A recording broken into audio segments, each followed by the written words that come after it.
खीर साखतो चोखोबांची गुरे राखतो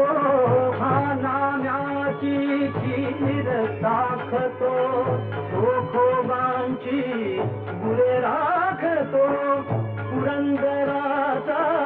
हा परमात्मा पुरंदराचा हा परमात्मा वाली दामाजीचा